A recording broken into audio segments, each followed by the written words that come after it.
Rajya Samrajya Vibhutiresha Bhavat Kripa Shri Mahima Prasadat Prapta Maya Shri Gurave Mahatmani Namo Namaste Stu Punarnamostu Namo Namaste Stu Punarnamostu Namo Namaste Stu Punarnamostu Namastasmai Sadaikasmai Kasmai Chinmahase Namaha Yadetad Vishwarupena Rajate Guru Rajate Yadetad Vishwarupena Rajate Guru Rajate. Hari. See, let us be very simple, easy, open. Spirituality is to become sahaja. Sahaja means absolutely natural, simple. That is what real spirituality is. We unnecessarily complicate the spiritual pursuit and related ideas, so we create a lot of confusions in our own family and as well as in the society. Even for meditation means relaxation, means the first and foremost criterion is you have to be relaxed. Whereas in the name of meditation, I'm not going to meditate. That itself is going against meditation, effortfulness. See, even if you go by the Yoga Sutras also, the meditation, the first three principles is, one is Sukhasana, means absolutely you have to sit in a very comfortable pose. If you cannot sit, you have physical problems and all, even you can lie provided you don't sleep. Next is called Prayatna Shaithilya, means absolute effortlessness. Prayatna means effort, Shaithilya means loose. That means removing all the tensions, stresses we create by our effort. When we focus within, we will find that so much of unnecessary tension we have created by giving too much of importance to our life and our ego and our own personality. Is it not? I am the most important person in the world. To our mind it is always so. And by that idea we create all the tension in our own mind. So relaxation means relaxing all that. Whatever knots are there in the heart, in the head, all those knots have to be dissolved, relaxed. And that last is Ananta Samapatti. That means allowing the mind to spread to the infinitude. The other day we were saying, even when we are sitting for meditation, going to, and here there is lot of trails and nature is available in plenty. We can easily go and sit somewhere. But even when we sit in a forest, by our very idea, we just shut up ourselves. I am going to meditate now. Means I shut up from outside. Actually, it is not so.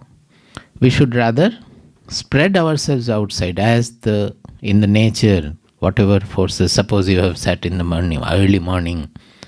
That is the time when the whole nature is moving towards light. It's a awakening of nature. So if you just simply relax, you will find that you are spreading in the infinitude. The mind is elevated. The knowledge dawns. So many things become clear to our mind. But what we do is we try to shut up. We try to withdraw ourselves and force us into away from the nature. We are working reverse always, creating problem for ourselves. In the evening, if you go and sit, then it is different, because evening is a time when the whole nature is withdrawing into itself. all the trees are folding in, the leaves are folding in.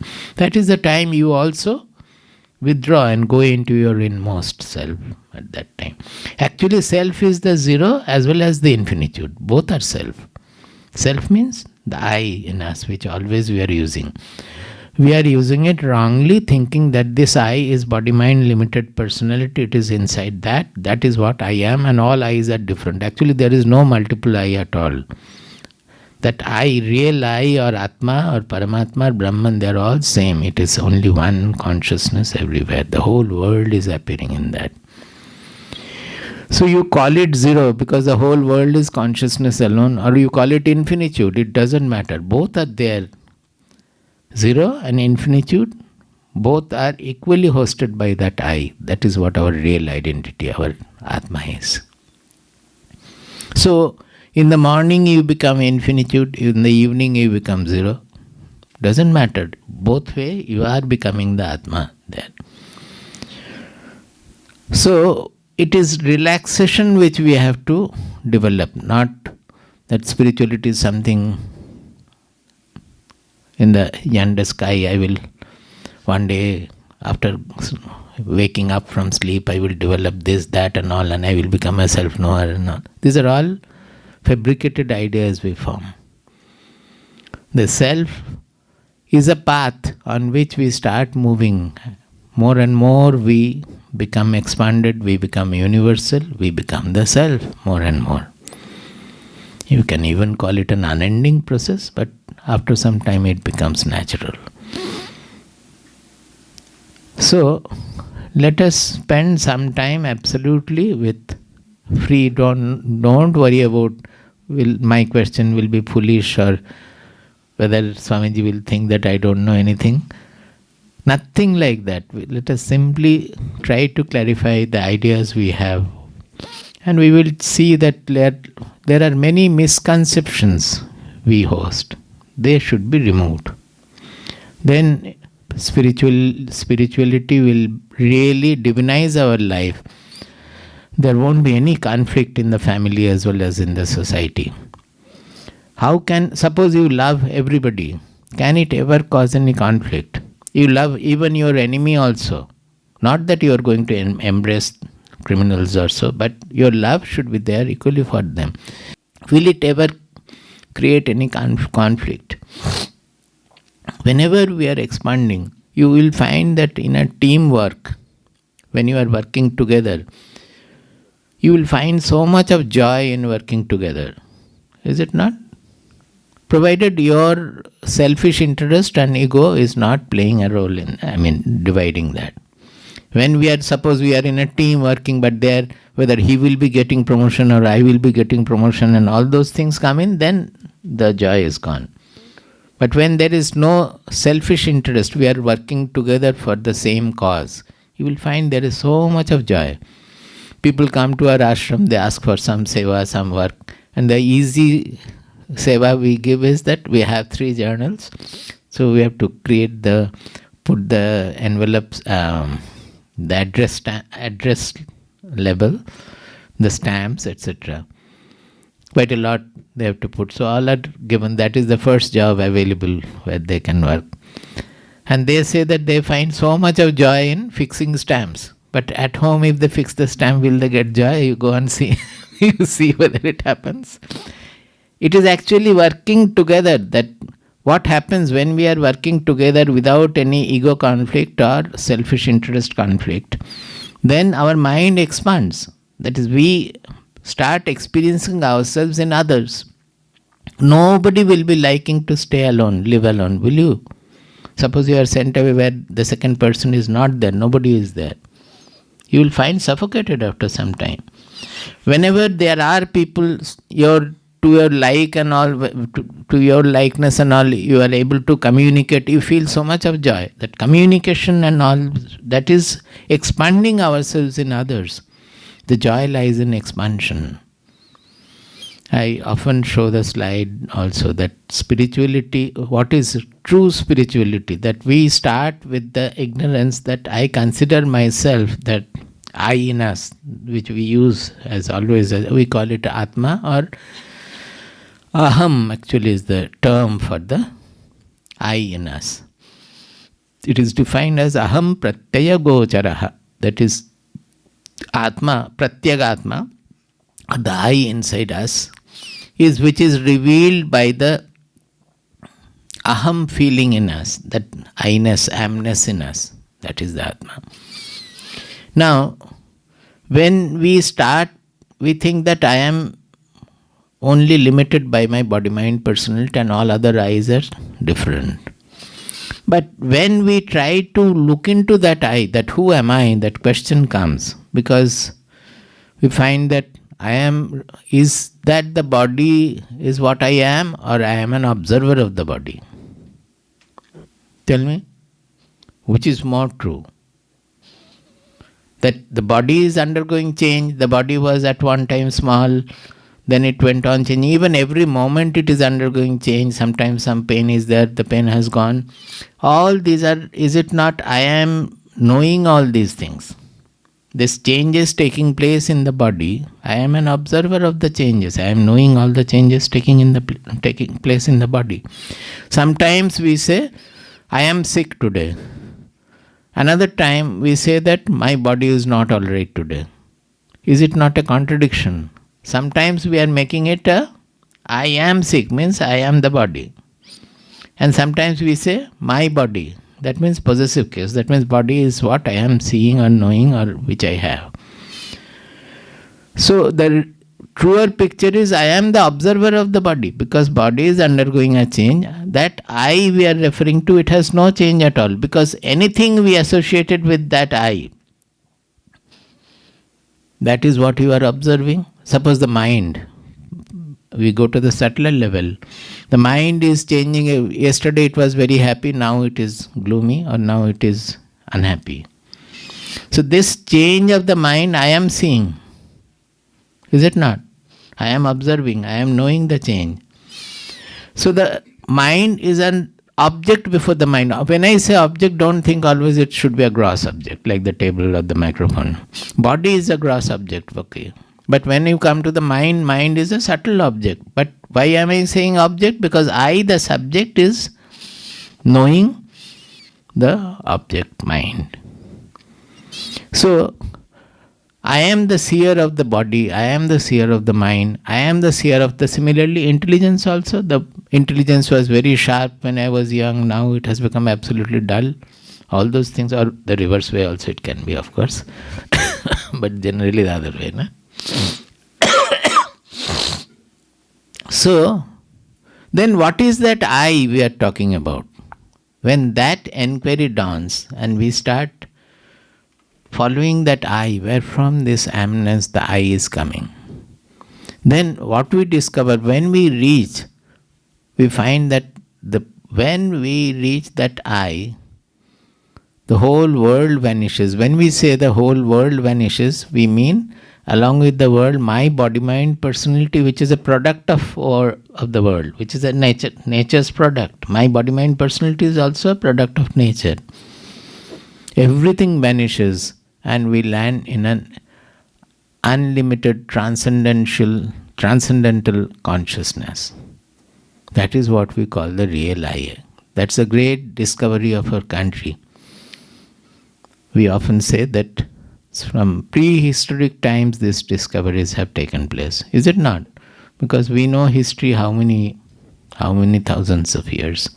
Even Mahabharata took place 5,150 or so.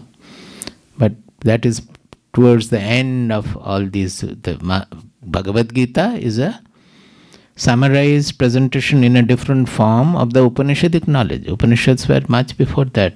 Upanishads are part of the Vedas, which were much before that. So, our rishis somehow landed on this discovery of the real self, Atma. And they declared to the world that Shinvantu Vishve Amritasya Putraha Aye Dhamani Divyani Tastuhu Vedahametam Purusham Mahantam Adityavarnam Tamasah Parastat Tameva Viditva Atimrityumeti Nanya Pantha Vidyate. He said that, oh, listen, you are all children of immortality. Can you say that unless a person was able to discover immortality in him, how will you say that all of you are children of immortality? He did not say that I am immortal and you are all mortal. You listen to me. I am the Guru, you listen to me. He did not say that. He said, listen, you all, the children of immortality. Amritasya putraha. Why? Because we are all born of immortality. So are we also not immortal? Whatever we are born of. Actually, we are not born of that, but we are that. Whatever. He says that, how do I say that? Vedahametam purusham mahantam aditya varnam tamasah parastat. Because I have known that Mahan Purusha, generally Purusha we refer to the body-mind limited personality, there the consciousness, the Jiva we refer to as Purusha. He says that I have known that Purusha is not small, that Purusha is the same as the Mahantam Purusha, the universal I, the Paramatma, the Brahman. Tameva viditva atimrityumeti.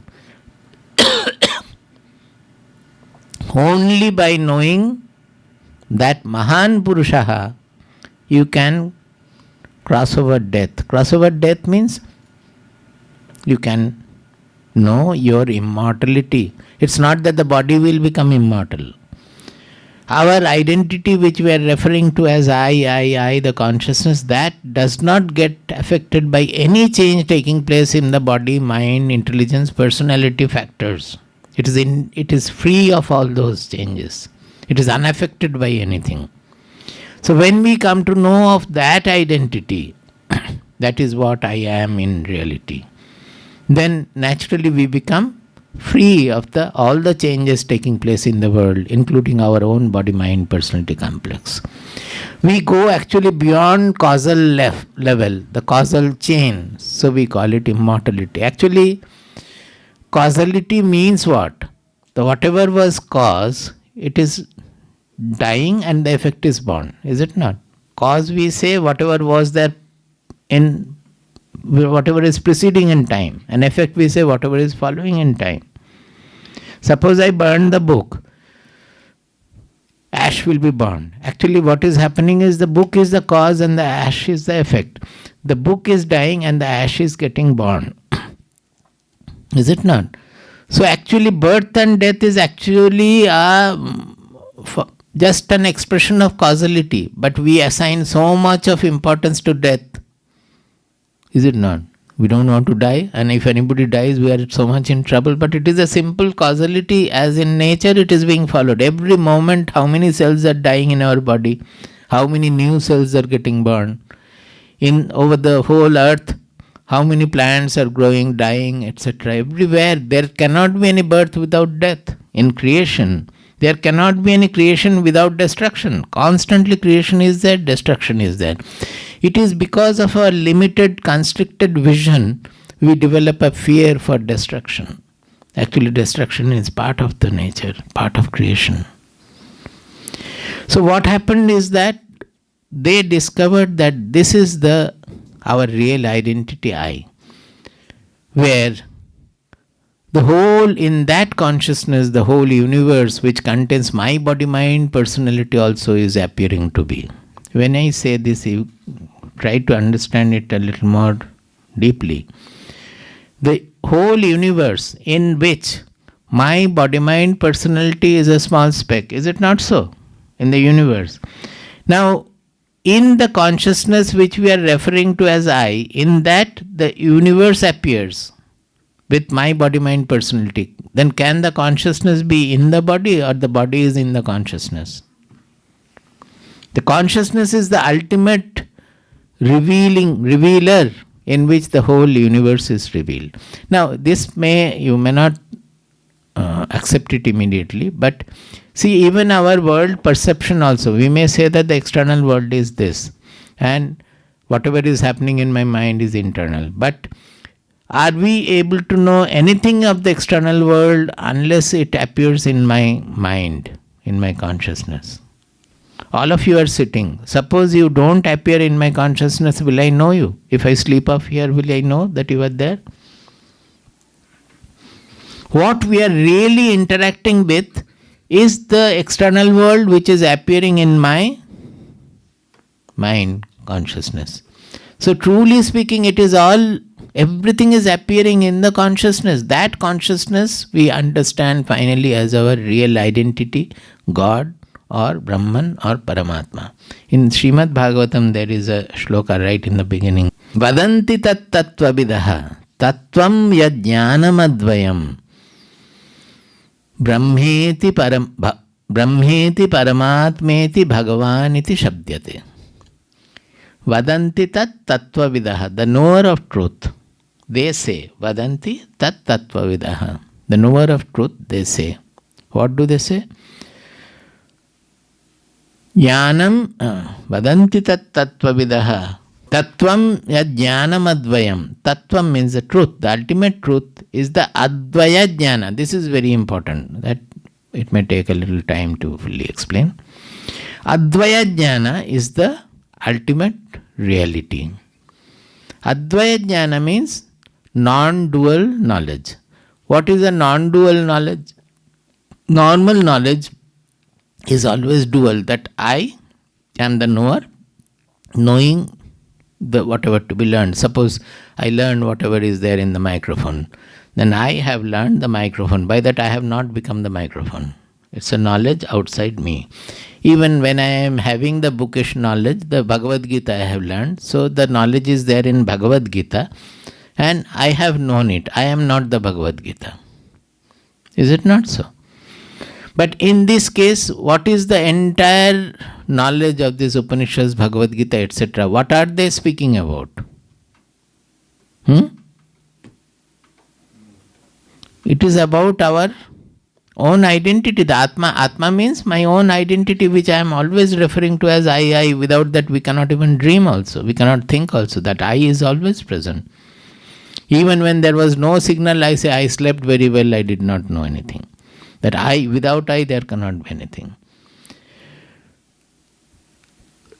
So, if it is about the I, all these are speaking about I, then when as we absorb the knowledge, actualize the knowledge, is it not I am coming to know more and more about myself? Is it clear? So when we are discovering, suppose we try to find out who am I, as we are looking within, am I to discover myself as something different from me, or am I supposed to get fused in that I? Do you understand my... We are looking into it, but our tendency is always to those who are attempting self-knowledge. Why they do not succeed? Only because of this reason. That we want to see the self as something, as we see the objective world, as we know the different knowledge, etc., Bhagavad Gita or Upanishads we see as different from us. We want to see that. Like that we want to see myself also, which is not possible. Because when you see your own self, it can only be by a fusion, that you have to become self. You cannot see the self as different from you. If you see, then it is not the self. You who are seeing the self is the self. Too difficult. If you think about it without any inhibition, then it will become easy. If you try to compare with your all ideas of Atma going here, there are so many things, then it will become difficult.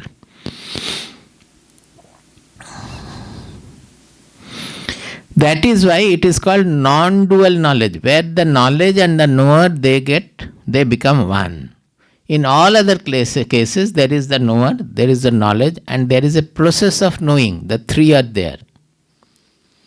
Knower, I am reading the scripture or thinking about the truth there, and the truth is about the Atma. They are three different. And we are trying to know the Atma. But in this case, the Atma being what I am, more and more we have the knowledge of the Atma, I become that Atma. So I think that I am the small Atma, but as we grow more and more in spiritual knowledge, I become the knowledge of the real Atma. So it is a complete transformation of the identity that is taking place. Identity, you understand that? That means what I am thinking, what I am identifying myself with. There comes the change.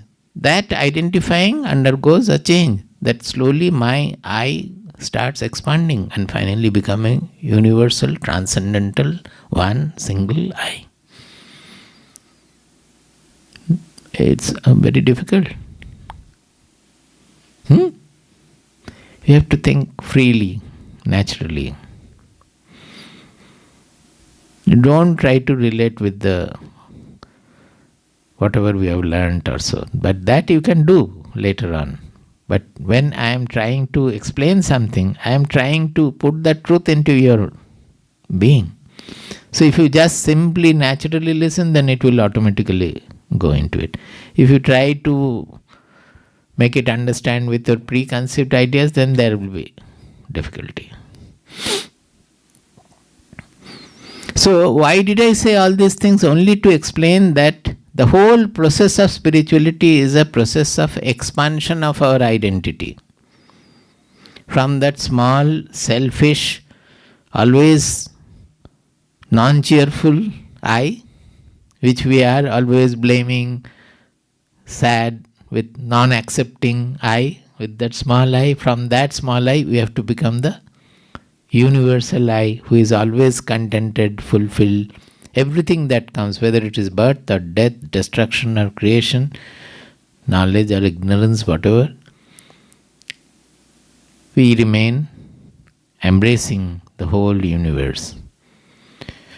So, if it is a process of expansion from the smallness to universality, this process of expansion is taking us to the real knowledge, that identity. So spirituality is a process of expansion of our identity, expansion of our what we think about ourselves, the expansion of our mind also, you can say, expansion of our mind. So whatever allows our mind to expand is a spiritual sadhana or a spiritual pursuit. Can I not say that? If we accept that it is the expansion of the mind, expansion of our identity, then whatever allows it to expand is the spiritual pursuit. Now suppose by doing puja you become more and more selfish, more and more fragmented, more and more blaming, condemning, etc. Then is puja, can you call puja a spiritual sadhana? It is not. It is taking you the reverse way. Suppose you don't do puja, you don't believe in God also, but you always try to get over all your selfishness, love everybody, do for everybody, think in terms of a comprehensive, always think comprehensively, not in a selfish manner for selfish gain. Then, although you may not believe in so-called God, you are actually walking the path of the self-realization. Because finally it is the expanding, and as you expand, so many virtues will come. They are also parallelly there. Suppose you are expanding, then naturally you will find that you are loving a much larger section of the people, if not all, at least larger section of the people earlier you were not able to love. You are becoming more observant about, you can accept impersonal, I can say. Generally we are not having enough impersonality. If any defect is there in me, we try to defend it, we don't accept it. If it is others, then if the defect is not there also, we try to blame, creating the defect. If it is my son who has done something, we try to think that no, it is because he has mixed with the other son, that is why he has become naughty. Maybe it is the other way, we don't know. That is, we don't have that impersonal vision because of our strong hold of me, mine, etc. So when our mind expands, we can see the world as it is in a much better impersonal way. We can see ourselves also much better. Suppose normally what happens, if you find some mark has come on the table, you will clean it. Will you become sad by that? You will become depressed? Normally you will clean it just. Like that, when we find that I have a defect, I have some insufficiency, I have some defect in my character. First, what do? Immediately we want to cover up. Generally our tendency is to cover up, because we don't want to accept that I am having this defect. Second point, when you have advanced a little and you don't want to cover up, you want to clean up. Then when we find the defect, then we become depressed. Oh, I am of no use. Still I am having jealousy. Still I am having all these constrictions. The depression means again the ego. You will not be able to remove that defect as long as you become depressed. When the depression is not there, means your vision is impersonal. As you are seeing some color here, some ink here, like that you are seeing something wrong in our own mind or so. Do the rubbing, whatever is necessary for that, remove that. As simple as that. But we become depressed because of our, again, association that I am like that, which I don't want to match with our own idea about our image. We have created an image about ourselves. That is the ego. So what will happen as your mind expands, you will develop impersonality. Also a great quality called unaffectedness, because as the mind becomes relaxed like the sky, like the space, like that, then whatever happens there, you will be observing there, you will be able to take it. You will not get affected by it. So spirituality means all these virtues also. Impersonality, impartiality, comprehensiveness, loving everybody, non-selfishness, non-blamingness, contented. That is the most thing lacking in us. Na? We are not contented with anything. You will become contented with everything. Whatever is there, with that you will be contented. So this is what the real spiritual sadhana is. That is why Bhagavad Gita in the 13th chapter, Kshetra Kshetrajna Vibhaga Yoga, after saying that, you see, it comes nicely whatever we have said now. I will just go through. You are all Bhagavad Gita it, no? Many of you are having study classes. See, 13th chapter, it starts with what is the difference between Kshetra and Kshetrajna. He said, Idam shariram kaunteya kshetram ityavidhiyate etad yovetti tam prahuhu kshetrajna iti tadvidaha. Kshetra means field and Kshetrajna means knower of the field. He says this body-mind personality, the body means body-mind personality is the field. Field means object actually. And Kshetrajna means the subject, the knower of the field. So the Jiva in us, the Atma in us is the knower, I, which we are referring to I, that is the knower of the field. So this is very simple. All of us can easily accept it that, well, the body-mind I am knowing and I am the knower, so I is the Kshetrajna and the body-mind personality is the Kshetra. But the next verse is very important. He says, Kshetrajnam chapi mam vidhi sarva kshetreshu bharata kshetra kshetrajnyo jnanam yatta jnanam matam mama. He said, no, that I am the kshetrajna in all the kshetras. That is, generally we are finding I am the kshetrajna in my body-mind personality. But truly speaking, the real I is the kshetrajna, is the consciousness, is the I in all the bodies. It is not different for different bodies. So we will not be able to accept it.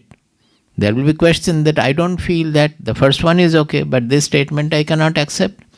So immediately he goes over from the seventh verse, 8th verse onward. He goes on enumerating 20 qualities. Amanitvam, madammitvam, ahimsa, kshantirarjavam, acharyopasanam, shaucham, dhairyam, all these things. 20 qualities he has enumerated. And then he ends it at the 12th verse saying that etad iti proktam ajnanam yadatonyatha. These are very important. We should not miss this. Bhagavad Gita has many such stunning, revolutionary hints which will force us to renew our knowledge, understanding everything. Etad jnanam iti proktam. That means all this conglomeration of these 20 qualities, it called jnana, knowledge. So if I have known many things about Atma and many things about Brahman, I have studied all the Vedas, all the Upanishads, but I don't have any of these virtues, then according to Bhagavad Gita, you cannot be called a knowledge. You don't know. The knowledge is the conglomeration of these virtues. Ajnanam yadatonyata, and anything else is ajnanam, is ignorance, he says. So, we have to slowly, if not immediately, change our theoretical study, theoretical knowledge, theoretical pursuit into a practical pursuit. Practical sadhana. When will it become practical sadhana? When we consider this knowledge as a transforming knowledge, that is, all the personality coordinates are undergoing transformation. This knowledge must transform us. And by that transformation, the real change takes place. The real change is, all these virtues, what will be the change? I will develop a universal idea about my own I. That will get more and more actualized through that. That is what the spiritual sadhana is. As long as we are just religious, we are believing in some concept of God sitting in the yonder sky somewhere, we pray to Him. Generally we don't pray. We are happy with our worldly life. Only when something goes wrong, we start praying. Like police, the last person to be called. So, that has to be changed into an every moment sadhana. How can it be changed? The focus which was always outward, that focus has to be inverted. And look into our mind, look into our intelligence, look into our emotions, and through this knowledge of the soul, we try to purify them, make them unaffected, untainted, universal, transcendental. That is what the spiritual sadhana is. So, when I first went to Baba, or Baba Gangadhara Paramahansa, or Gurudev, before that also, as he said that I was spiritual right from the beginning, from birth, I had read, studied, pursued also in my own way. But when some question came, that was after I did my MSc, when there was some time. So that was the time I really started pursuing it with a deeper note. So I had some confusion about the pursuit, that this book is saying like this, and so far as I have seen, it is like this. Then I remembered that our Swamiji had spoken about Baba. Swamiji I first listened to in Jamshedpur. I was brought up in Jamshedpur, Tatanagar. Swamiji's first lecture, English lecture, was in Jamshedpur in 1966. I was in school, so I happened to listen to Swamiji. And in that he has spoken about his Gurudev, Baba Gangadhara Paramahamsa, Baba. We call him Baba. So, when the question came, I remembered that Baba is only about 100 miles from here. Dakshin Khanda he stays. Why not go and ask him about my confusion? So I immediately went there and asked him. He asked me what I knew and what I thought, etc. I gave a long lecture. I used to think that I know quite a lot. Must be like that. And say. So after saying everything, Baba listened to everything very patiently. Then he said that, see, whatever you have known, whatever you have thought, there is nothing wrong at all. Everything is fine, it is online. But you are a student of physics. Don't you think that when you read Newton's law from the book, the idea you have, and when you experiment in the laboratory and find out from the experiment what this law means, is there not a difference? Baba was also an engineer. He was working in Kashipur Gun and Shell Factory. Is there not a difference when you, same thing, you do it in the laboratory and see it yourself, what does it mean, what it means? I said yes, because experimental knowledge has no confusion in it. Theory we can disprove, we can prove. That's an argument. Exactly like that, what you have known so far is theoretical.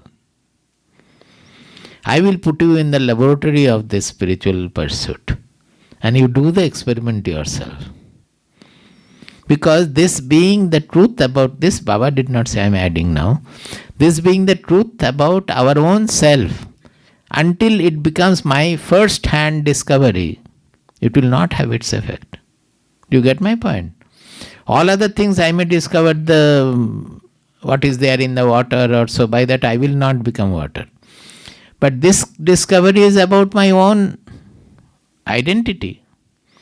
So until I am able to discover it first hand by myself, it will not have its full effect. All other things are secondary knowledge from the book, whatever, from listening to lectures, whatever we have learned. It is like seeing a picture of a fire. It is not the fire. It will not have its transforming properties. The fire must burn all the dross. It has its own light. It has its warmth. So that transforming power will not be there from the picture of fire. Like that, the knowledge, if as long as we are considering the knowledge to be something different from me, it will not be able to some transformations might be there, but the major changes will not come. So it has to be discovered firsthand. That is what we call realization. There is a difference between the knowledge and realized knowledge. When it becomes a first-hand discovery, we call it realized knowledge. And then you won't have any question, and from that you will be able to understand also what the Shastras are speaking, because they have spoken from their realization. So reading the Shastras, you will know, acha, this is what they are saying here. It is not that we have to get the knowledge from somebody that there is a confusion, you have to know about it, like that. So this is spiritual sadhana I know of. Now whatever, it's 8 o'clock, so whatever questions you have, questions or any further, whatever you want, you can ask. Okay. What do you say? Is it a complete whatever I have said? Yes, Swamiji. Can we go for question answer? Absolutely, Swamiji. Thank you so much, Swamiji. Swamiji, I have a multi-part question, so bear with me patiently. We talked about being religious and spiritual, right? Can't you be both? Can't you be? Both. Both. Because I feel, as a practicing Hindu, I feel more draw towards seeking that truth. Before you go to other questions, I will forget. So let me reply this. You have gone through the middle school, the primary school, middle school, maybe post-graduation or whatever.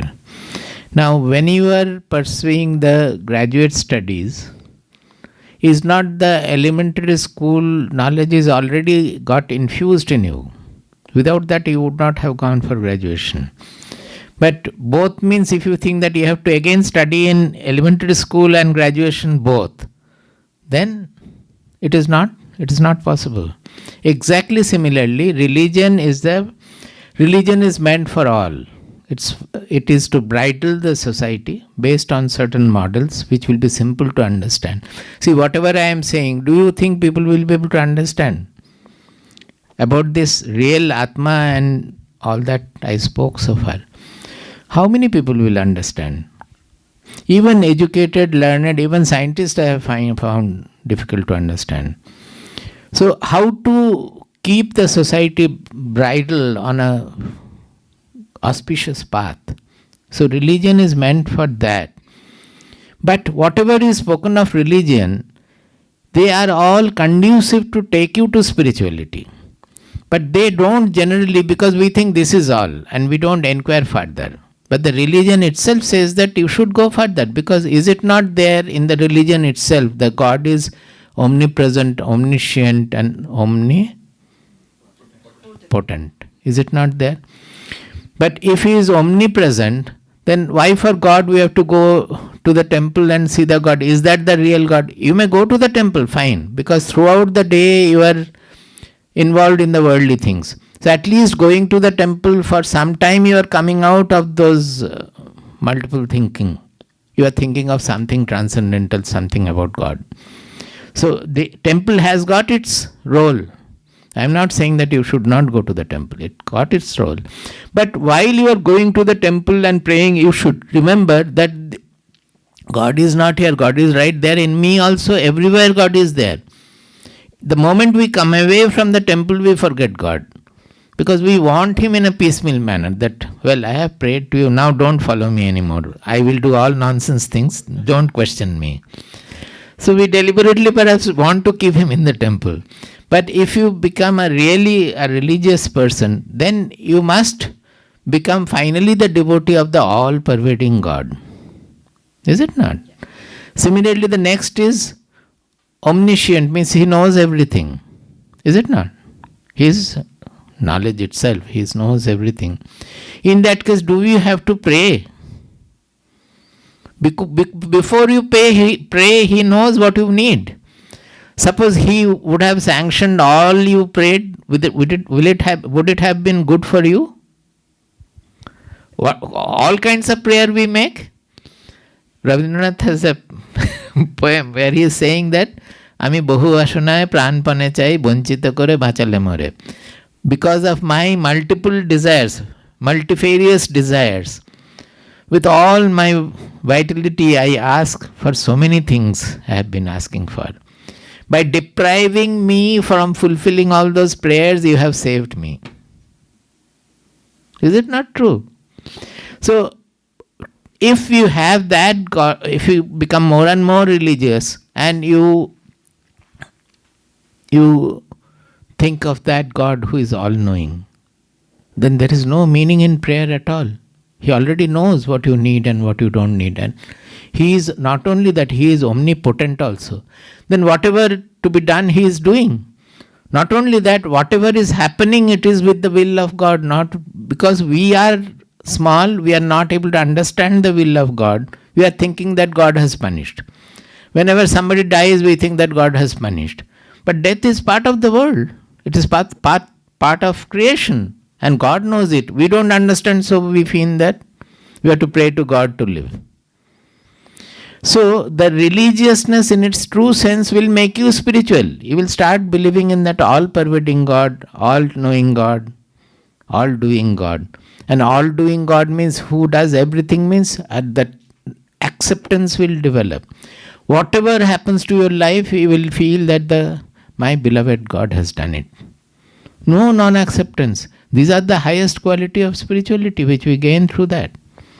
That was my interpretation too. But when my friends are interpreting it as being religious is somehow inferior to being spiritual. Yes, it is inferior. Why do you oppose that? Is that primary lesson is inferior to PhD lesson? That is true. That primary lesson should promote you to the middle school. The middle school should promote you to the graduate school. The graduate school should promote you to research also. This is a promotion. Now, if somebody after studying up to the 7th class says that this is all and I don't want to go further, this is what we do. That we remain religious and we say that spirituality I don't want. That means you are satisfied with, you are not satisfied, but you want to restrict you after 7th class. So it is inferior, no doubt about it, but it is meant for all. So we should not try to remove religion. Then we will do a great disservice to the society. If you start telling everything is Brahman, you will find there will be, most of the people will be misdoing things than doing properly. So religion is such that it will take you to spirituality provided your mind is open. As elementary school will take you to further, and if you are a good student, naturally will go to the higher class. But in religion, we are not good students. That is the problem. So we remain there. Thank you, Swami. Swamiji, you mentioned meditation is not detaching yourself from... Not shutting up yourself. Not shutting up from the external environment. But when you're trying to blend into it, the mind keeps thinking about things. So the chain of thought just follow one after the other. It's kind of, after some time, You get up It's- tired fighting with the Yes. thoughts, like a defeated soldier. Right. So, is there a way to overcome that? That has to be understood. What I said, that opening up, you can consider, I don't know, but it can be easily understood, but people may have difficulty. But the fact is that we always say that real meditation we don't have to do. Meditation happens. Why? Because throughout the day, we are inviting all worldly thoughts, which have not come of themselves also. We create, suppose somebody did something long back, talking to my friend, I blame that person, which is not at all essential. I have created that blaming tendency, I have created, and what is the result? I am suffering from tension because of that. The person about whom I am talking, he might be absolutely joyous, but I am getting jealous about it. So it is my creation. We are throughout the day we are creating situations which will strain my mind, stress my mind, create all kinds of confusions. So suddenly at the end of the day, if you say that now I want to meditate, all these go. They will not go. They will come with redoubled force. They will say that throughout the day you have been inviting. Now is the time, you are sitting freely. There is nothing else to disturb. We will all come now, more and more. Is it not? So, to have a real meditation, you have to have an orientation towards meditation. In Sanskrit, we call it dhyana mukhinata. Mukhin, you know, that mukha, that orientation towards meditation. Dhyana mukhinata. That means throughout the day, although you are working, in the work your aim should be the same as in meditation. What is your aim in meditation? Now, normally you meditate with various things that you just want to become a little peaceful. But the real meditation is to attain this non-dual. Self-realization. Realization may not be, but at least self-experience, this non-dual experience. Now, what does it mean? Just now I said that it means the universality means impersonality, non-selfishness, loving everybody, untainted, remaining unaffected by everything, all these things. So, in meditation, you are trying to reach a state where you will become like that, a spatial dimension, sky-like dimension, let us say. Sky will be more imaginative. A sky-like dimension we are trying to attain in meditation. Now, dhyana mukhinata means in your interactive life also throughout the day you should try to have that dimension in your behavior. Do you get my point? That is, whenever your mind is becoming selfish, you treat it, make it vast. Whenever somebody you are unnecessarily blaming, don't blame. Try to see what is wrong or what is there without the me, mine, I like, I dislike, those things. Our own raga dvesha, we say. Whenever the mind is getting affected by something happening, maybe some calamitous thing has happened, try to, the soul is not affected, it is not touched by. I will see whatever has happened. It is if there is pathos, I will shed tears, but still, I will just be an observer to it. That means in each interaction, you try to incorporate that soul dimension, ultimate, that universal dimension. If you do, then that will be called the dhyana mukhinata. That means you are always oriented towards the same goal, whether it was meditation or it is interactive life. Am I understandable, or it's all becoming very... If you do it, it will become realistic. So, there are two benefits of it. One is that your whole day will become a sadhana. Now you say that I don't have time for sadhana, I don't have time to sit for meditation, I don't have time to read Bhagavad Gita because throughout the day I have to look after my family, I have to look after my office work, etc. You cannot say that anymore, because in your office work also you can practice this dimension. In your family effort also you can practice this dimension. So it doesn't need any special time. Not only that, the whole day becomes a sadhana. It is an immensely great benefit of this interactional sadhana, that whole day you are converting into sadhana. The other side of it is that when you sit for meditation, automatically the mind gets dissolved in the self. Because throughout the day you have been practicing that. It is not, you are not doing anything against whatever you have practiced throughout the day. Earlier it was throughout the day you were behaving as a small constricted person. Suddenly in meditation you are dissolving. That is not possible. So here throughout the day also you are becoming vast, trying to become infinite or so. And in meditation automatically you will find that the mind gets dissolved there. So both way it is a solution. One is that your meditation becomes successful. Another is that your through the day, the whole day becomes a spiritual sadhana. You won't miss the sadhana anymore. Everything you do will be an opportunity for doing the sadhana. Initially you will forget. As you do, you will get the joy of it. That moment we are out of the, suppose I outlive selfishness. It gives such a great joy that it will reinforce the next time you start to become non-selfish. Suppose I am criticizing somebody. If we somehow can see what is the reason that man has behaved in this manner and that, without any likes and dislikes, you will find there is so much of joy in looking in, having that impersonal dimension. That joy will make you do it again and again. So it's a sadhana which is initially you may find it a little, you may forget, not difficult, but you may forget.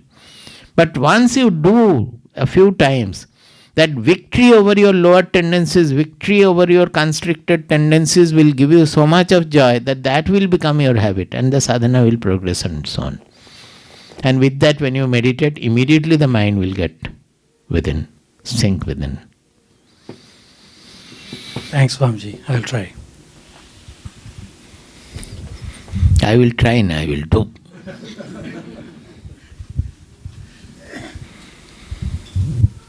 Swamiji, you concluded your first part of the speech saying Baba put you in the laboratory. Is this something that you can elaborate? What type of laboratory that was? The inner laboratory? Yes. That whatever I am saying, this is all I have gained through going through the inner laboratory. That whatever I explained about meditation, making a whole day sadhana, etc. These are all the experimental results of doing the sadhana. That is working with your mind, working with your intelligence, working with your emotions, refining them, purifying them, expanding them. This is the laboratory. But probably we need some help to... That if we want to really progress in sadhana, we have to go to somebody who will guide us in that. Guru is essential, satsanga is essential.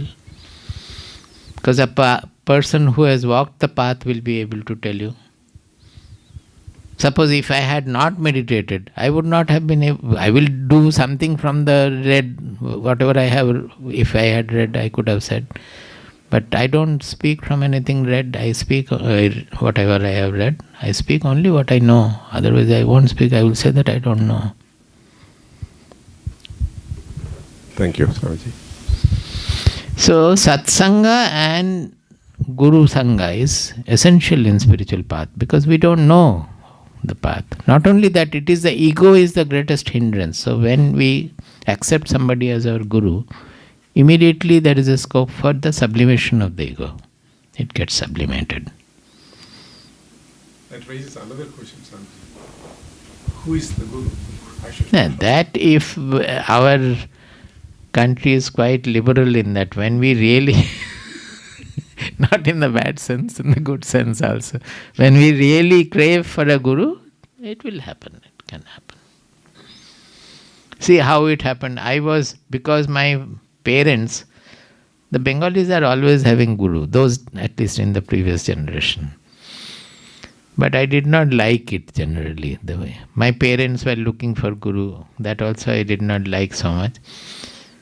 But when I went to Baba, finally it ended up having a Guru. Before that I was listening to various people like Swamiji, I have listened to Chinmayananda Swamiji, I have listened to Swami Ranganathanandaji, all these things were happening. But with that same enquiry, when the enquiry became strong, then I went and he became my guru. I never knew that he is going to become my guru. But it was like love at first sight. So you don't question that whether he will become my guru or not. It happened. Naturally it happened. We did not think in terms of becoming guru, anybody or anything like that. It just simply happened. If the mind is not looking for it, not prepared, then even the guru will be in front, but we will not know. I had one relative, uncle, to whom one astrologer had told him that your guru will be a Mahapurusha. Mahapurusha, you know? It's a great Mahatma. Your guru will be a Mahapurusha, great Mahatma. So, this uncle was very egoistic. He was very successful in his life. He has done some major work also, reputed, very reputed, but extremely egoistic also. So naturally, with that, his mind worked in the manner that the astrologer said his guru will be a Mahatma, will be a great person. So all others gurus cannot be Mahatma. So many gurus came, passed through him, he met also, but he felt that they are his guru or her guru. So she is not meant to have a Mahatma as her guru, but I must have some Mahatma in my guru. Poor man died without having any guru. It is not because of the gurus were not available. It is because he was too egoistic to have got the refuge of a guru.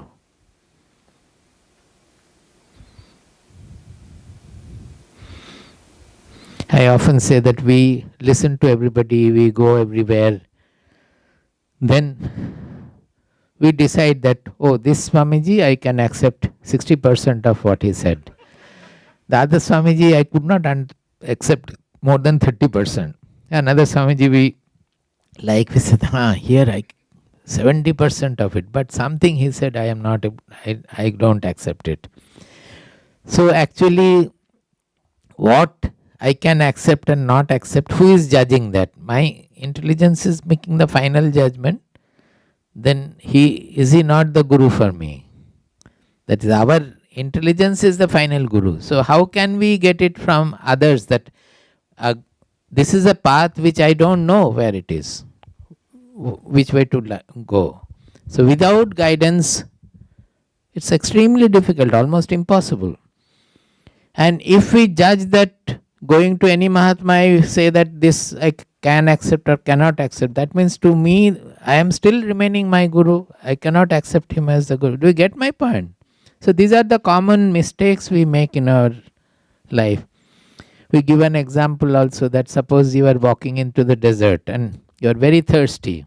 You don't know where is the water. So you have to ask the other people who are coming from the other side that whether they have got water and where can I get some water. You have to get some guidance. Otherwise you will be lost in the desert. So suppose now whom you will ask, that you have to decide. That many people are coming from that side. So will you ask a person who is looking very haggard and thirsty, such a person will go and ask where is the water? Or you will ask a person who looks very contented, seems to have is satisfied with whatever he has got and all. Such a person you can go and ask, have you got some water, do you know? Now he says that suppose you approach such a person and he says, yes, I know, I myself has got very sweet, very good water is available, but I can only direct you because I am going away. I will give you the direction. If you go, you will get it. So he directs you that you walk for 5 minutes along this way. Then you will find you take a right turn over there and walk again for 10 minutes on that path, right angle. Then you look to your left. You will find you are able to see a palm tree top from there. Because there is a going down, you can see the leaves of a palm tree. Once you see the palm tree, you walk towards the palm tree. When you stand below the palm tree, look down, you will find there is water. That is going down, you have to go. In Sanskrit, it is a nyaya. Nyaya means all these logical directions. It is called Tada Pushkarini Nyaya. Tada means palm tree. Tada. Pushkarini means lake, water. That means where there is lake, there is a palm tree. From a distance, you cannot see the lake, but you can see the palm tree. So Guru cannot make you drink the water fully from there, but he can direct you that you go this way, this way. Seeing the palm tree, you will reach there, but then you have to go down and drink the water. He cannot drink it for you. Then your thirst will not go. The drinking has to be first hand. That is what we are saying. That is the first hand discovery. The drinking you have to do. Guru cannot do for you. But all other things he can guide you, he can take you, he can do many things. So suppose then you start walking according to his direction. After walking for 10 minutes, you look. He said that you turn right, but I find that the left looks to be much more green and all. The right looks all the more dry. Maybe he has told me wrongly, so let me walk to the left. And you are gone, you are lost. This is what happens. Pranam Swamiji, when did mankind become aware of the consciousness in the evolution? Did cavemen have a consciousness? Huh? Last line? Like cavemen, men who were living like... See, a little volume. Thank you. When he became consciousness, we cannot say. We have only the record of when they discovered. Not when, the time is not mentioned there. That they discovered, that record is there, and that record itself is prehistoric. Prehistoric means you cannot say when. It can be 5,000, it can be 10,000, it can be 20,000, it can be even more than that, we cannot say, because no civilization was there. Only what data, historical data we have, that Aryabhata had calculated the Mahabharata war date from his birthday according to the constellation and all. He was an astronomer also. So according to his calculation, perhaps Mahabharata war was 5150 or around that. So that we can say the period of Mahabharata war. Before that, we don't have any calculation or anything at all. But Bhagavad Gita repeatedly says many things by which we can understand. It dates far, far back, we don't know. Because he says that I am not, although his presentation is revolutionary, he says it is nothing new that I am presenting. It is all in the Upanishads. And not only that, our Rajas were having this knowledge. Rajarshis were having this knowledge. He is referring to Janaka and others also. But most of the Rajas, they lost this knowledge because power corrupts and they have got perverted. They got diverted from this path. I want to establish again, Krishna says, I want to establish again the righteous rule, the Rajarshi rule in our country. That is why this war is being fought. So, in different chapters, he again says that it was there, it was there. So, that means it is dating far back from there. And this knowledge, when we really go into it, we find that to come to this level of civilization, it is not only knowledge of that I am generally about self-realization. We have the idea that I am pursuing and I will become a self-realized person, then I will have 2 wings and 4 horns and all. It is not like that. It is to do with the whole civilization. It represents a civilization which was so lofty that it could think not even in terms of religion or country or anything. It always thinks in terms of the whole world, including nature. The nature also. Sarva bhuta hi terataha, repeatedly they say. So, to come to that level of civilization, how many years of civilization has lived? We don't know. So, we cannot say that caveman, by saying caveman, what do we gain? We don't gain anything. Our Upanishads are speaking about the cave, which is here. That Hrit Guha and Buddhi Guha, cavern, that where we have to really enter. It's the internal, there is no date for that. So, this idea of this kind of a history has come from the Western civilization. we did not really so much bothered about the time, because in science the time is linear, even now almost. That we look for the Big Bang, where it started. But in our Shastras, time is cyclical. It's a cycle. That is why we speak of multiple Brahmandas. Brahmanda means creation, it going down and again some creation is being formed. Because from our simple logical analysis, we find that the ultimate truth has to be beyond causality. Suppose you try to find where from God has come. Can you tell me? Our concept of God has come from causality only, because in this world we find everything is moving in causality. Suppose you don't push the table, it will not move. When you push, it will move. Everything there is a causality. If I am born, means my parents were there. If the parents are there, means their parents were there. So it's all by cause and effect chain. Here nothing is without cause and effect. So naturally we extend it and think that for the whole universe also there must have been some creator who has created the universe. He might be a superhuman being or a cosmic intelligence or something. But we think of in the objective field itself there is a cause for the universe. We are thinking in that term. Our people understood that is absolutely faulty logic. Because if there is a cause for the universe, then there will be a cause for that also. This causality will never take us to the ultimate truth. It is called infinite regression. In English, this causal chain is called infinite regression. You cannot go to the end, because again, suppose God has created the universe, then who has created God? You have to answer. Because by God also you are thinking of a personality or an intelligence or something. Who has created that? Actually nobody has created anything at all. But to make it a mass understanding, we have created a Brahma who is self-born, we say. Swayambhu. Brahma is called Swayambhu. Because we want to terminate this causality at a certain point. It is not the real answer. It is there. Real answer, if you want, you have to go to the Upanishads. That the truth is, in the objective world, whatever is there, that whole objective world is revealed by the consciousness. The consciousness you cannot see as any object. It can only be realized as the timeless in us. Consciousness is not the object. Consciousness is the revealer of the whole world, revealer of our inner world of thoughts, emotions, everything. Now, that consciousness must transcend the causality. Causality is in the objective universe. And subject-object duality creates the duality. The non-dual knowledge I spoke today in the beginning is where the subject and object gets fused. That is why we call it transcendental. Because all our language is within the dual range. We cannot express this transcendental knowledge. We talk about it in terms of transcendental only. So, the time, etc. Suppose you say, when did time begin?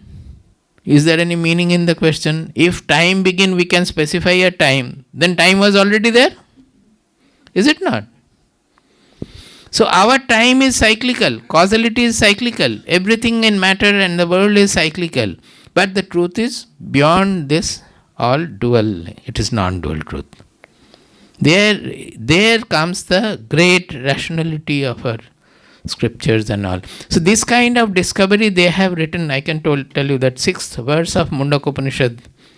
Lectures are there. Do we have CDs here?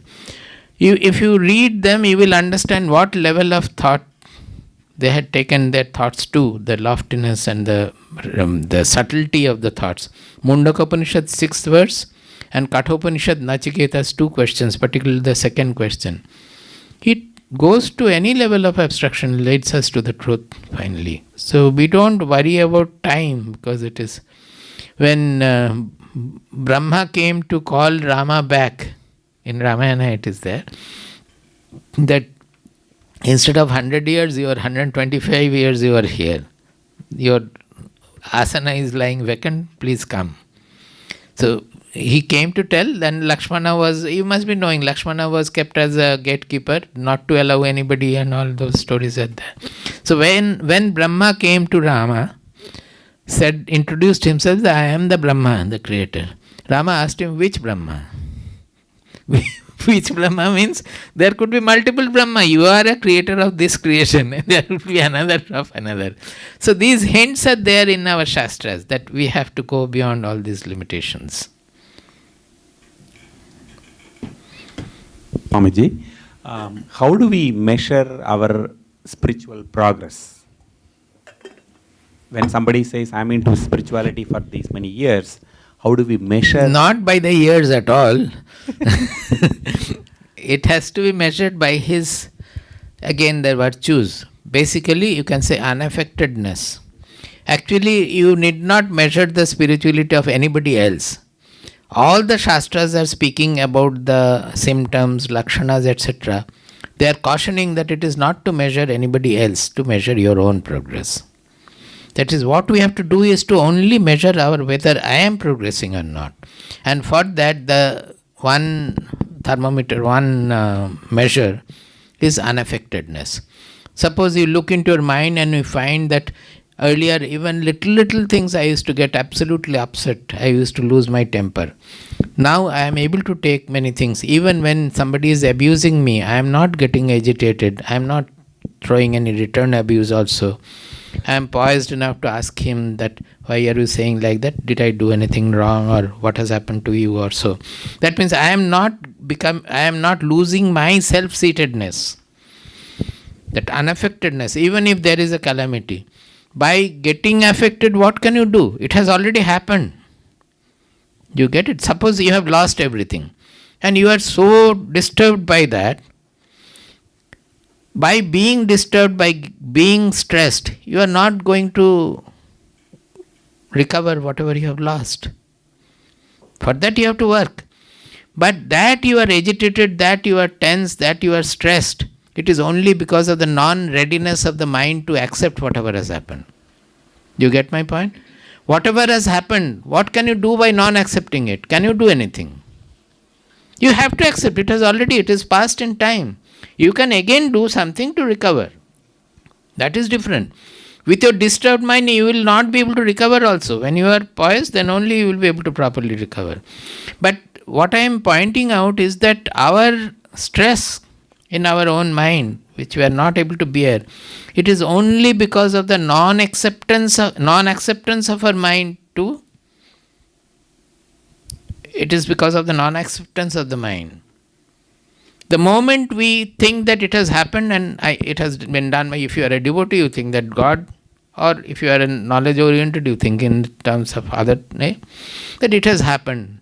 It has been done by my beloved God. I should accept it, and I cannot. The moment you think, you will find that all the stress has gone. You are feeling absolutely free and calm, and you do whatever you do. So this unaffectedness, etc., these are the measuring rods. But to judge only ourselves.